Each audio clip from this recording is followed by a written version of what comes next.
It's Wednesday, June 16th. I just tickle myself because I never know. Is it morning? Is it evening? And you think I knew 10 minutes ago. Why don't I know now? It is my Wednesday night Bible study.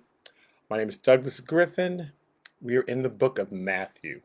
We've been reading through the book of Matthew, and we're to the point where Jesus has been brought on trial. So we're in Matthew chapter 27.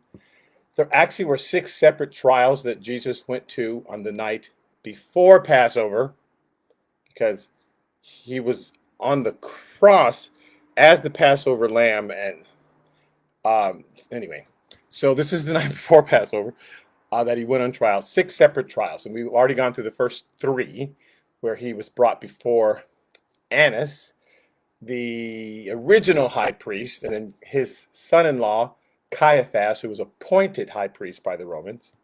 But the people always went to Annas first because, like, you can't just unappoint him. He has to die out. So they went to him first, got his opinion, went to Caiaphas, and then Caiaphas took him before the Sanhedrin Council, which is all the scribes and Pharisees and all of them. And they realized we want to kill him, but we can't. So we're going to take him to Pontius Pilate. He will kill him for us. Um, so we were ending, and simultaneously, while Jesus is on trial, Judas is in the temple trying to give back the money. Um, Judas had gotten very frustrated with Jesus because he really was like one of the zealots, and the zealots eventually took over. And they wanted the Romans gone, hated the Romans, and they were going to do it by force. And so now that the Messiah was here, they're going to take him and he's going to destroy all their enemies and he's going to ride in. And he's thinking he's a political Messiah. And Jesus keeps talking about, I'm going to Jerusalem, but they're going to crucify me and I'm going to die. And this made Judas crazy. Like, why are you giving up? Look at, you fed 5,000 people. All these crowds are following you. They're all adoring you. We've got the people behind us. You do miracles. Let's take this momentum and ride it in. And Jesus, the night before, I mean, once they got to Jerusalem, is saying nutty things. Well, I'm going to give up my life, and then I'll rise again. And so Judas couldn't take it anymore. So he's betraying him, uh, and these things are happening simultaneously. So we were looking at in verse 5 of Matthew chapter 27. I just want to review a little bit from last week where it says, Then he threw down the pieces of silver in the temple and departed. So he wants the money. I'm going to give this money back. And the priests are like, we don't want that money back. We already got him. You earned it. Keep that money. So he throws it down because he doesn't want any part of it. He departed and went and he hanged himself. So two things are going on. Peter is in the middle of denying Jesus. Judas is in the middle of betraying Jesus. These are two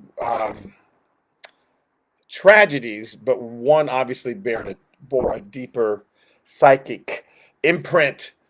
Um, and Jesus knows what they're about to do. He can't stop them from doing what they're about to do. He can keep warning them. He can tell them, "You're going to betray me," but he can't stop them. But he can try to give them something to think about while they're doing it to help them redeem themselves. Or so Jesus is talking to both Peter and Judas during the night because he knows what they're about to do, and he's trying to help them. To Peter, he had said in Luke 22:31, and the Lord said, Simon, Simon, Peter, okay, indeed, Satan has asked for you that he may sift you as wheat, which is fascinating. Uh, because the devil can see our gifts and talents better than we can sometimes. He knows who's going to rise and do great works, even if we don't know it ourselves. So I want Peter, he says, but I have prayed for you. And that's all it takes. It takes one person interceding for you. And that can blunt what the devil's trying to do, right? And that's why God asks us to intercede for others and pray for them. And that's all. You just putting yourself in agreement with God is saying, no, you can't have him, and I've put myself in agreement with that. So he's saying, I I prayed for you that your faith should not fail. Not that you wouldn't deny me, because I know you're going to deny me, but but I'm hoping that your faith doesn't fail because of that, that you don't lose faith and get upset in yourself, because we can blame ourselves so much, we can stop forward progress in our own lives because we're so disgusted with ourselves. So I pray that your faith should not fail, and when you have returned to me, strengthen your brother. So I know you're going to mess up, but I also know you're going to return. I've already been in communication with God. So when you do return, strengthen your brethren. So Jesus is already past Peter's mistake. I'm past it. Let's talk about once you coming back. Here's what I want you to do. And really, that's how God looks at a lot of our mistakes. He's past it. It's okay. Don't you dwell on it. We dwell on, oh, gee, God hates me. He's so mad at me. Well, we think that because that's the job of a Christian, is to tell the world how much God hates them and how he's just disgusted with them. And so, yeah, God, not really. I don't want you to think that. We think that's our job. So people, oh, God is so mad at, and we'll wallow and not move forward. And so Peter, he knew, was going to spend this time, but I'm praying that your faith doesn't fail, that you don't get so disgusted with yourself that you just give up totally.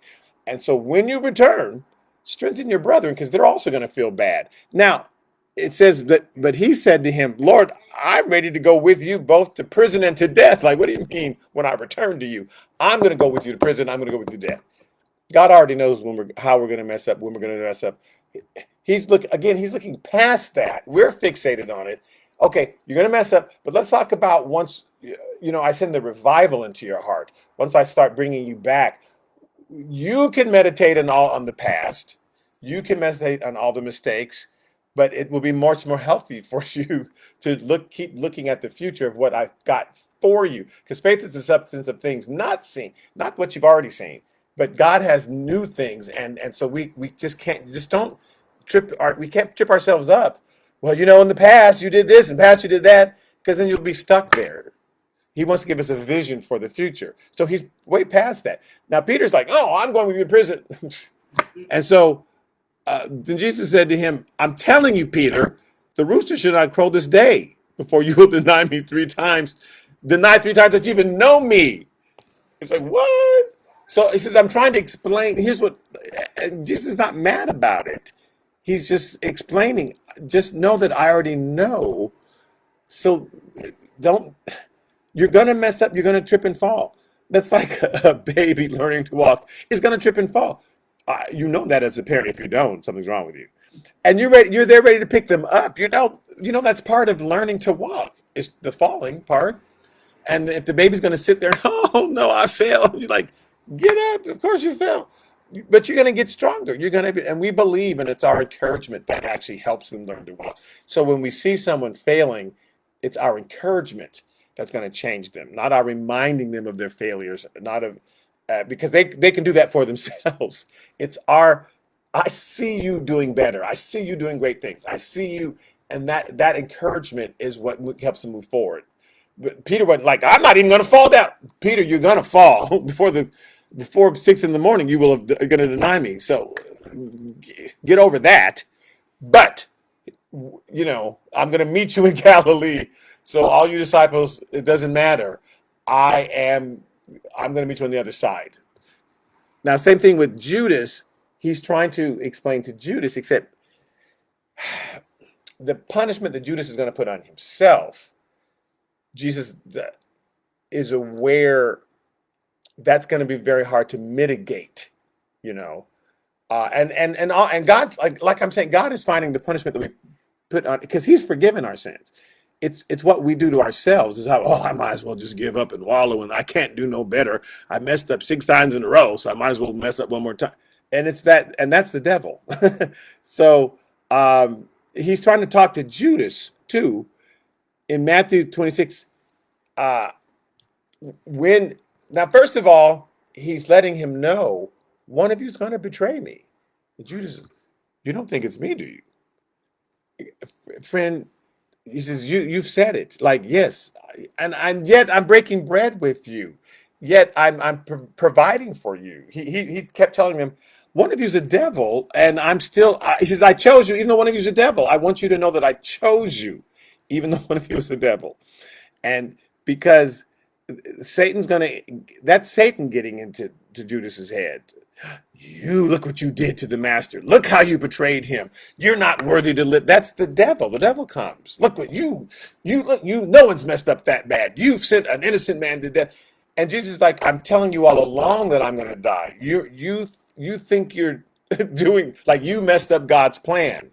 God had it. He was going to go to Vegas. God had so much for Jesus to do, and you messed it up. And we can't mess up God's plan. That's why he kept telling them, here's the plan, guys. so that when they would see it happening, they wouldn't think this is a mistake. So Judas, he's trying to say, you're going to betray me, but I'm supposed to die. I'm supposed to be crucified. And so I want you to know that I know. But woe to the person who betrays me because of what you're going to do to yourself, not because God's mad at you. Woe to you because God's going to hit you. Because in fact, when Judas shows up, he says, at dinner, he says, Judas, go, do it quickly so that we can start on the reconciliation part, dude. You're going to mess up. Go, do what you have to do. And then I'll meet you in the garden. And Judas was actually hanging around that day to find out what's the next plan, where, after this, and Jesus kind of laid out where they're going to be. So Judas knew where to take the guards, the Roman guard that he brought to the garden. And when he gets there, in Matthew 26, it says, immediately he went up to Jesus and said, greetings, Rabbi. Like Jesus didn't know what was going on. And he kissed him, but Jesus said to him, friend. Now he calls him friend, the person who's about to send him to the cross. Friend, why have you come? Because he wants him to think. Jesus is not saying, hey, what are you doing here? He wants you to, why are you here? Why are you here? What are you angry about? What are you disappointed about that has led you to this place where you want to turn your back on me like this? Why? So we're clear that he's just wanting to make Judas think, what is going on with me? Why am I here? What am I upset about? And he watches Jesus not respond. Peter takes out a sword, I'm gonna cut off an ear, and Jesus is like, why are you doing that? This is what's supposed to happen. I could have sent a legion of angels down and God would have protected me if this wasn't supposed to happen. God's not caught unaware but we still think he is. We still, to this day, we think God's going, oh no, what is going on down there? He knows and always has provision, always has a way out, always, so Jesus is trying to explain to them, I told you this. So be prepared and don't make yourselves crazy about it. But it was too late. Once Judas realized what he had done, the devil was able to get in there and say, see, even though Jesus kept saying, this is what's supposed to happen, this is supposed to happen. No, that wasn't supposed to happen. You messed up. So in Matthew 27:6, this is where we left off. It says, but the chief priests took the silver pieces and said, it is not lawful to put them into the treasury because they're the price of blood. So they consulted together and they bought with them a potter's field to bury strangers in. That's what we'll use that, and that's what the money will go to. So when immigrants come here, they'll have a place to be buried. And therefore that field has been called the field of blood to this day, because everybody knows that was Judas's money. Then was fulfilled what was spoken by Jeremiah the prophet, but we know this is Zechariah the prophet. That was just a little mistake there. Saying, and they took 30 pieces of silver, the value of him who was priced, whom they of the children of Israel priced, the price of a slave, he's saying, and gave them for the potter's field as the Lord directed me. So I read you that God had Zechariah pretend to take the place of a shepherd for a while. And these are the sheep that had been neglected and the sheep that the people could care less about. And there are people who are put in charge of sheep that should not be in charge of those sheep. They don't really care about the sheep. They really don't care. They're just doing it for the money. And in that section, it says that the shepherds are getting rich and fat because they don't care what happens to them. So he comes in and shepherds those sheep for a while. And when he goes to them and asks to be paid, they they give him 30 pieces of silver, and they give it to him, and he goes and buys the potter's field. And this is hundreds of years before Jesus ever showed up. God already is always acting things out. Look in advance. And he will do that in your life. There are things that happen in your childhood. There are things that happen in different places where God is showing you some future event. Here, I'm giving you this small taste of it in this arena, in this classroom. See how that person said that, but see how you stood up to them.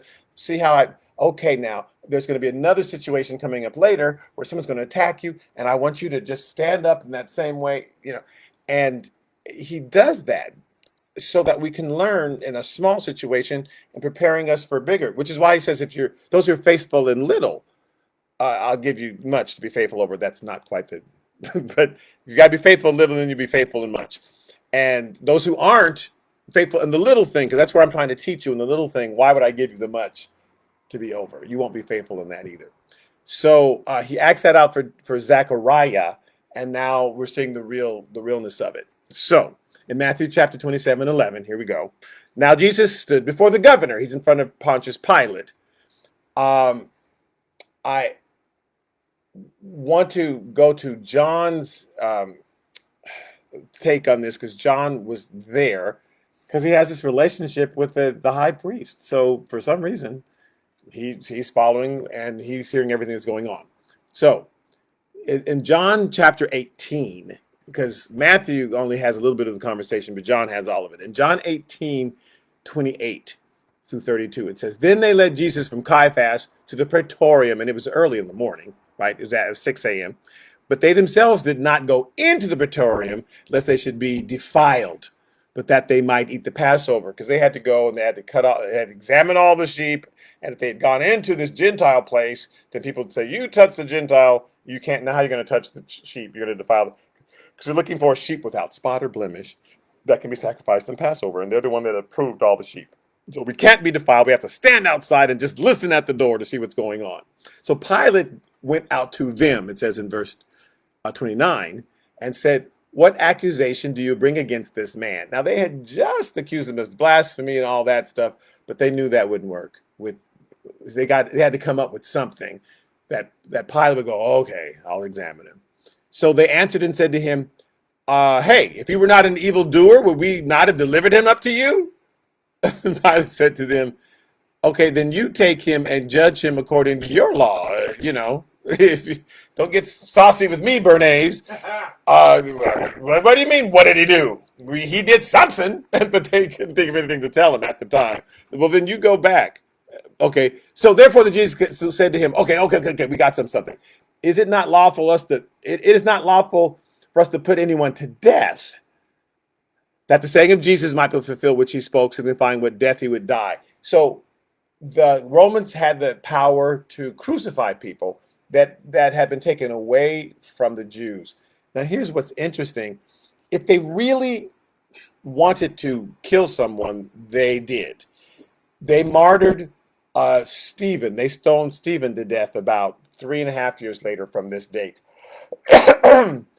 and the Romans had taken away their power to kill people, but that didn't stop them. The woman caught in adultery all by herself. Somehow the man wasn't there, and it was a miracle. They were about to stone her to death. So they had no problem stoning you to death and just saying, oops, we accidentally stoned you, sorry. But Romans, we didn't mean it. So they could have stoned Jesus to death, but it was, Passover was going to start. It was starting that day, and they didn't want to defile themselves and break the law right on Passover. So let's have this man, crucify him. That was not their first choice, but they realized what the date was. They didn't know it was going to take all night. And so, okay, now that it's the morning and we're supposed to be, okay, let's just have him do it.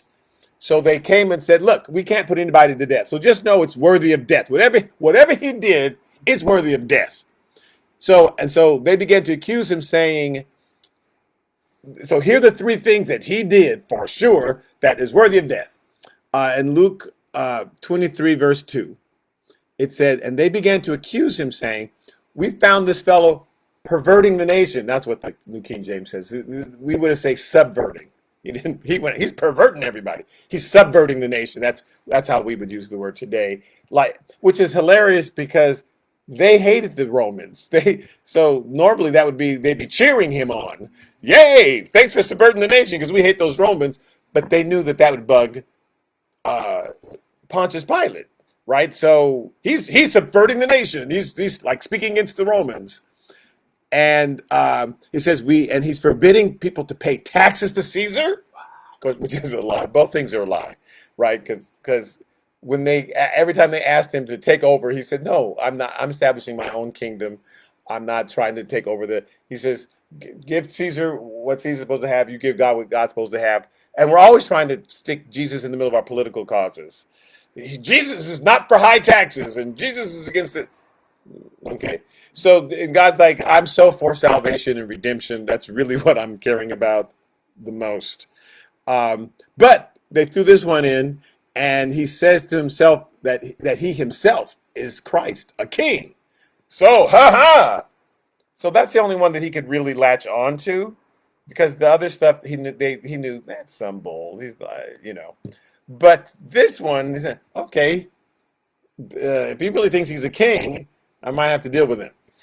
So in Matthew 27:11, it says, and the governor asked him. So this is the first question that Pontius Pilate first asks to Jesus, saying, "Are you king of the Jews?" And Jesus said to him, "It is as you say." Now, actually, Matthew's skipping to the end. That's the thing that he says to Jesus right before he says, "Well, I don't know what to do," and washes his hand of the situation. So John was there. So John gives us all the stuff that happened before that. So once they tell Pontius Pilate, here's what this man is doing, and Pontius Pilate normally was in Caesarea by the sea, in this beach resort, but he was only there because it was Passover, and he was afraid people get drunk and unruly, because you know how people are when there's a big feast day, barbecue, and they're gonna go crazy. So Herod came down to Jerusalem, Pontius Pilate came down. They just brought their armies with them, just so we got to keep peace, because they're gonna set out fireworks in the street and turn over some police cars because they're crazy. So he's there by coincidence, but God had worked it all out, right? So when they accuse him of those three things, he does inquire about the king thing.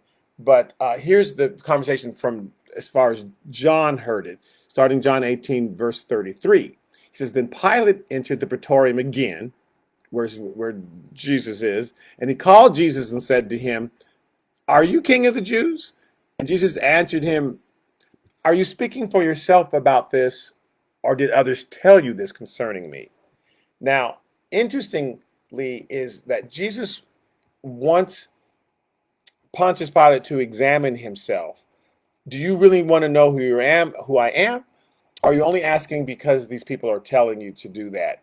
Because you're going to have to answer for who do you think I am? Everybody will. That's going to be the question when we stand before God. Who do you think Jesus is, and what did you do about it? So that's why he's saying, are you speaking for yourself about this? Do you want to know, or are you just asking because somebody else? Because he wants people to think, right? So Pilate answered, "Hey, am I a Jew? Why are you asking me?" He says, "Your own nation, the chief priests have delivered you to me." So I'm not in it. He's trying to say. He says, "What have you done?" So Jesus answered and said, because he wants to get him back on that king of the Jew thing, because it's very important. Who do you think I am? You're gonna have to stand before God based on what you're doing right now. So he says, my kingdom is not of this world. So I'm not saying I'm not a king. I'm just telling you, my king. I'm not a king who's a threat to you. My kingdom is not of this world. If my kingdom were of this world, my servants would fight so that I should not be delivered to the Jews. But now my kingdom is not from here. So he's saying, if I was a king, you would see my soldiers somewhere. So I'm not a threat in that way. But I'm not saying I'm not a king. I'm just saying my kingdom's not of this world. Because I want you to, subscribe to my newsletter and ask further questions. So this is Jesus drawing him in, right? So now this is where the Matthew 27:11 question comes from. And the governor asked him, saying, "Are you the king of the Jews?" Jesus said to him, "It is as you say." So he wants a straight answer because he's saying, "You're saying my kingdom is not of this world, and the kingdom's, if it was not of this world." So I am intrigued. So he asked them, "Are you king?" Well, let's go back to John. Here's John 18, verse 37. So Pilate therefore said to him, "Are you a king then?" So you're saying you're a king. And Jesus answered, "You say rightly that I am a king. For this cause I was born, and for this cause I have come into the world, that I should bear witness to the truth." So you're saying, yes, I am a king. Because are you king of the Jews? And they're trying to pin that on him. And see, because Jesus is the king of all. So he's saying, yes, I am. And that's why I was born. That's why I came into this world, that I should bear witness to the truth. So I can't lie to you. So everyone who's of the truth will hear my voice. So if that's what you're interested in the truth, then listen to what I'm saying to you, because your soul hangs in the balance. Everybody thinks it's about me tonight, Jesus is saying, but it's about everyone else and what they think about what's happening to me. Who do you say I am? This crucifixion, who do you think is going to the cross? That's just going to question. Who died on the cross? A crazy person? A prophet? A good man? Or was he sent from God? That's going to be the question. Who is that went to the cross? So he's saying to him, everyone who is of the truth will hear my voice. So Pilate said to him, well, what is truth? Because he's really intrigued. And when he had said this, he went out again to the Jews, because Jesus is, because here's how Jesus is. So what is truth? Pilate asked him, and Jesus looks at him and doesn't say anything. And says, okay, well, what is truth? I wonder, why'd I ask that? So he goes back outside, and he went out again to the Jews and said to them, I find no fault in him at all. So he goes back like, I don't think this man is crazy. I don't think he's a sinner. I'm not challenged. He said his kingdom is not of this world. And I asked him of the kings of the Jews, and he says, well, I am a king, but it's not of here. And so I don't think he's a challenge to me, and you can't make me crucify him. So there, ha.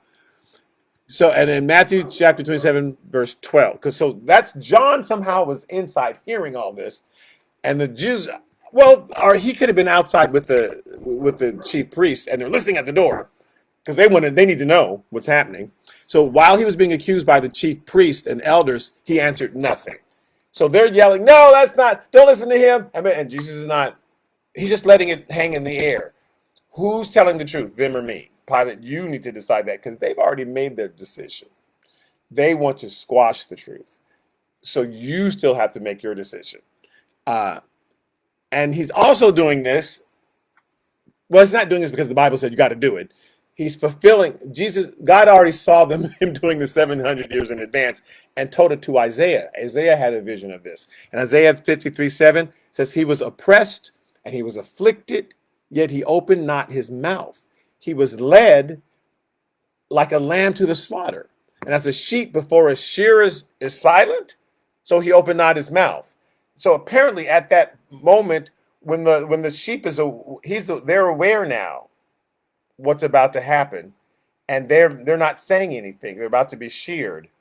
And so he's saying, just in that same way, when they realize it's too late to cry out, that's not the sheep shearer, the slaughterer has already made up their mind. So buying about it is not going to make any difference. This person has made up their mind. So he's silent because he's not trying to argue with them anymore. They've made up their minds.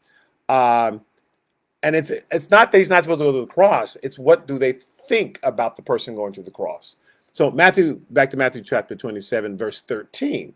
So then Pilate said to him, do you not hear how many things they testify against you? Because when he comes out and says, I don't find any fault, they're like, oh, well, you don't know what he did last week. He looked at my mama crazy. They're still yelling, right? So he goes back into Jesus and wondering, like, why don't you defend yourself? So then Pilate says, do you not hear how many things they're testifying against you? But he answered him not one word.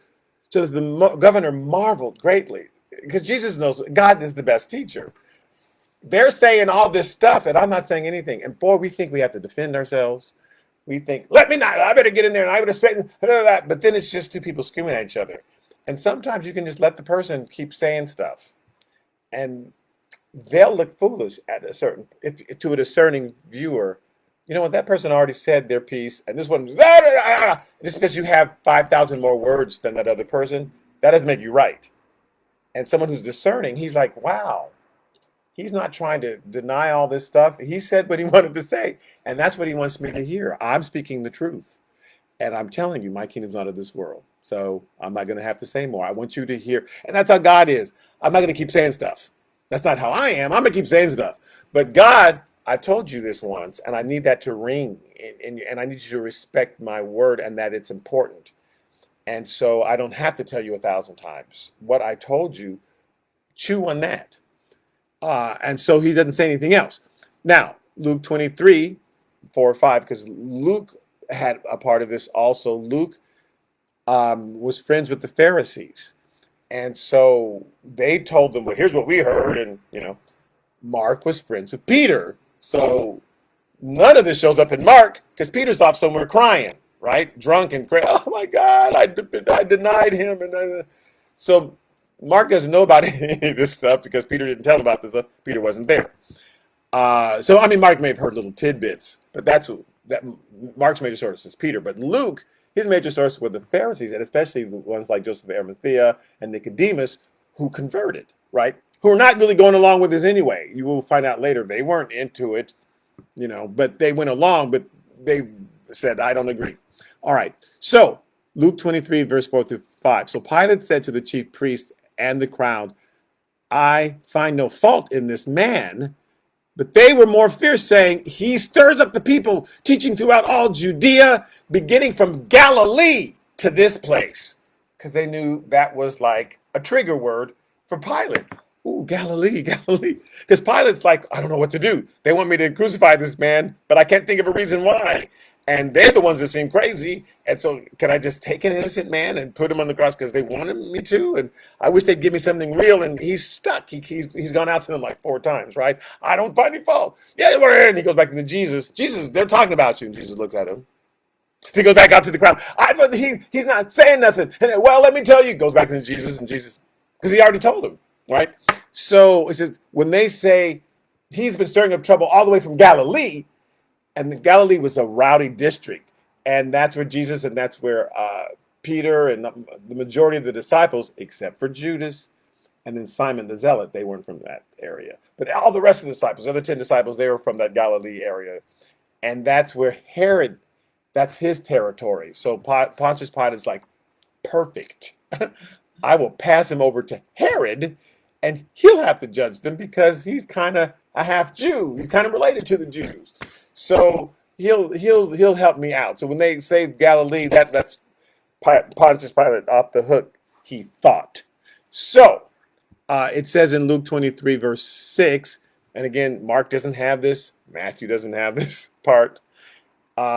Luke has the part because, like I said, the Pharisees all said, okay, let's take him. They went under Herod, and they reported this whole thing to Luke.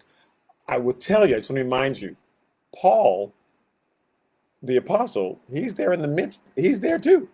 He's watching, but he's younger than everybody else. So he's not leading it. But he's watching what's going on. Okay. So Luke 23, verse 6 says, so when Pilate heard of Galilee, he asked if the man were a Galilean. And as soon as he knew that he belonged to Herod's jurisdiction, he sent him to Herod, who was also in Jerusalem at that time. Now, when Herod saw Jesus, he was exceedingly glad, for he had desired for a long time to see him, because he had heard many things about him, and he hoped to see some miracle done by him.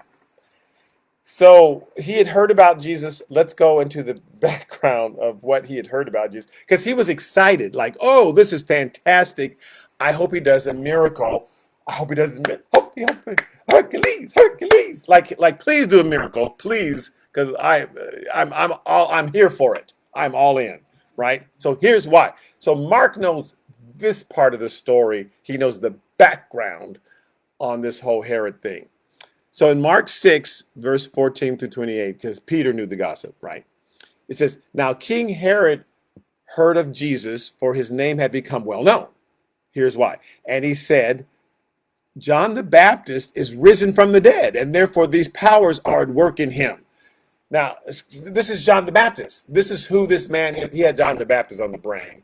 And that's why he's able to do miracles, because he was always crazy. He was always creepy John. He was always crazy, but now he is, because John the Baptist was crazy, right? So, but he was right on in everything he said, but he was so extreme. We would be scared of him today. If John the Baptist had a church, we would not go. So, because he was just extreme. And then Herod had him killed, and now he's thinking, this is him risen from the dead. And that's why he's able to do these miracles, because Herod felt so guilty. So let's go into this. So Mark 6, verse 15. Now others says, no, it's not John the Baptist, it's Elijah's. And others said, no, it is the prophet. That's the one that Moses spoke about. A prophet will come. Or he's like one of the prophets. He's one of those prophets. He's not Elijah. But when Herod heard, he said, no, this is John whom I beheaded. He has been raised from the dead. For Herod himself had sent and laid hold of John and bound him in prison for the sake of Herodias, his brother Philip's wife, for he had married her. So Herodias is married to Philip, but Herod had married Herodias. Now the reason her name was Herodias is because she was the granddaughter of Herod's father. This was Herod and Philip's niece. So John the Baptist was upset about several things, but that's why. So she was the direct line, and she was like the daughter of Herod the Great, the first Herod. I'm sorry, there are three Herods, right? There's three Herods. There's the first Herod, who was king when Jesus was born, and he tried to have everybody killed, all the babies killed. And Mary and Joseph escaped and went to Egypt for a while to escape that. Now he's gone. This is Herod Antipas, Herod after that one, right? He's one of that Herod the Great's sons, and he's in power for 20 or 30 years, doing while Jesus is growing up and alive, and he's there. He's the one that crucifies him, and also had John the Baptist killed. Then Herod number 3 is after Jesus is gone. He is the Herod who starts martyring the disciples who were going out and trying to spread the word. Okay, so Herod the Great, that first Herod, had a son. He had a daughter named Herodias. And her uncle, Philip, married her. Then her other uncle took her from his brother, and he married her. So when John the Baptist says, you cannot, okay, so let's read what he said. He says in verse 18, because John had said to Herod, it is not lawful for you to have your brother's wife. Not just because it's your brother's wife. He's saying it's not lawful for you to have your brother's wife because that's your niece. So it's not lawful for you to have your brother's wife. You're her uncle. Quit it. And the reason he's saying lawful is not according to Roman law. He had converted to Judaism. Herod had converted to Judaism because it'd be much easier to rule the Jews if you pretended to be one. Herod is descended from the Edomites. The Edomites are Esau's people, right? Abraham, Isaac, Jacob, right? So Jacob and Esau are twins. Jacob's name was changed to Israel, and that's where Judah and all of them come from. And Esau had kids, but Esau moved to a place that he called Edom, which means red, because he had red hair and he liked that red porridge. And so they're cousins of each other, right? Jacob's kids and Esau's kids are cousins. But Jacob's kids are where the Jews come from. But they're all descended from Abraham, Father Abraham. And so at a certain point, the Romans tapped the Edomites and said, hey, I want you to rule over the Jews. Now that we're here, I need somebody who's close to them to rule over them. He says, okay, I'll convert to Judaism and I'll rule over them. But not one of them, because, they're crazy and they want us out of here. They want the Romans out of here. So I need somebody who they trust, but who's not totally one of them. So that's how Herod's family was picked. So they converted to Judaism. So he's saying it's not lawful. If you want to follow the law, the law says you can't marry your niece. You know that, don't you? So, but Herodias is very upset about that. She wants to be married to somebody, especially somebody in power. And it turned out that Herod the second, this number 2, he was the one going to be in power. So she was all for marrying him. because I'm Herodias, and then I'm going to kill him later, and then I'm going to take over, right? So she wants power. So it says, therefore, Herodias held it against him and wanted to kill him, but she could not, right? So that's verse 19 in Mark 6, verse 19. She was more upset than Herod was. For Herod feared John. Like, oh, we're not killing him because, he comes at night and he preaches outside the window, and knowing that he was a just and holy man, right? I've converted to Judaism, and he may be crazy, but he knows God. And so I'm afraid to do something to him. So he protected him. And when he heard him, he did many things and heard him gladly. Like, yes, this man, he's really good. He's crazy. He's creepy, but he's good. So then an opportune day came when Herod, on his birthday, gave a feast for his nobles, the high officers, and the chief men of Galilee. That's where Herod lives, in Galilee. And that's where John was baptizing, and that's where Jesus was, and that's where he met got all the disciples, which is like North Judea, right? North of Jerusalem. They finally came down to Jerusalem. And Jesus took a long time to get to Jerusalem, because every time he showed up in Jerusalem, somebody tried to kill him. So he'd have to leave, and he'd say, oh, we're going to kill him. So he'd have to leave. And then the last time he says, this time I'm going to go, and they are going to kill me. I'm going to let them kill me. Like, no, you're not. Yes, I am. So, but they started in Galilee. So Herod is in Galilee, and he's having this feast. And when Herodias' daughter herself came in and danced and pleased Herod and those who sat with him. So this is his great grandniece, and she's pleasing him, right? She's not right. Something wrong with her. She's from that line of Canaan. So, and pleased Herod and those who sat with him. The king said to the girl, ask me whatever you want, and I will give it to you. Okay. And he also swore to her, whatever you ask me, I will give you up to half my kingdom. He's saying in front of everybody, right? So I got to keep it. Whatever it is, I'm telling you, you're just so incredible. Ooh, when that girl danced like that, she got something going on, right? I don't know. I don't know what she got, but she got something, okay. Right? So she went out, and he said to her mother, what shall I ask? And she said, the head of John the Baptist. So immediately she came in with haste to the king and asked, saying, I want you to give me at once the head of John the Baptist on a platter. And the king was exceedingly sorry, yet because of the oaths and because of those who sat with him, he did not want to refuse her.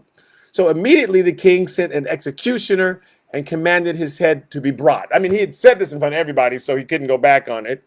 And he went and beheaded him in prison, brought his head on a platter and gave it to the girl, and the girl gave it to her mother. So that's the story that Mark is telling, and other people talk about it too. And then Peter was very aware of all of that, right? So, but don't forget, at this time, though, when they've taken Jesus to Herod, Peter's long gone. So Mark doesn't cover this part in his book, but Luke does. And so Herod that's why he's so excited to see Jesus. Because he wants that to be John the Baptist. That way I didn't really kill him. He's raised from the dead. So I'm not going to be damned because, he's raised from the dead. So this is him. I know this is just John the Baptist. He's going to do miracles. It's going to be so fun. And then he'll do them for me. And then that'll show that God likes me. And I'm not really a horrible person because I married my niece and, I had my brother executed. I mean, I'm not really that bad. So come do miracles for me. So that's why Herod was like, yay. In fact, this is when he made up with Pontius Pilate. They had been hating each other ever since Pontius Pilate had killed a bunch of people and made him look bad, right? Then, so they're like, oh, I'm mad at you. But when he sends him Jesus, he's like, oh, he loves me. He really likes me. He really likes me. And he sends him Jesus. So it's like, yeah, this is great. So in Luke 23, 9 through 12, you know what? I'm going to stop there. So we're going to stop with Herod's about to see Jesus. He's got Jesus. And that's enough. I got Jesus. And that's enough. And then he's going to send him back to Pilate. So we'll do Herod and Pilate next week. And because that's trial number 5 is Herod. And then trial number 6 is when Pilate gets him back. Because Herod's upset. And then who should I free? You or Barabbas? Who? And, so we'll talk about that because that's deep. Okay. So thanks again for listening in. And sometimes we don't have to say anything. We don't have to defend ourselves sometimes, because God's got it under control. And again, what Jesus was concerned about, what does Herod think of me? What does Pilate think of me? Who do men say that I am? That's why I was always asking people, because that's the question. That's the question we're going to all have to answer. That's what we're going to have to live by. And if he's Jesus, if he's Lord, then we should be listening to him better. If he's just the guy that we go see on Sundays, he's just an entertainment, then that's okay. But if he's Lord of the universe, then we need to pay more attention to him and what he's saying in our lives. Okay, so thank you again for listening in, and we'll continue for them next week, from here next week, and I'll see you on Sunday. We're in the book of Genesis. Jacob's about to meet up with Esau, and they're gonna have it out. Not really, but actually, he's about to meet up with an angel. They're gonna wrestle. They actually do have it out. So yes. See, you thought cage matches were something, but God invented that. Okay, so I will see you this Sunday, or I'll see you next week. Thank you so much for listening in live video.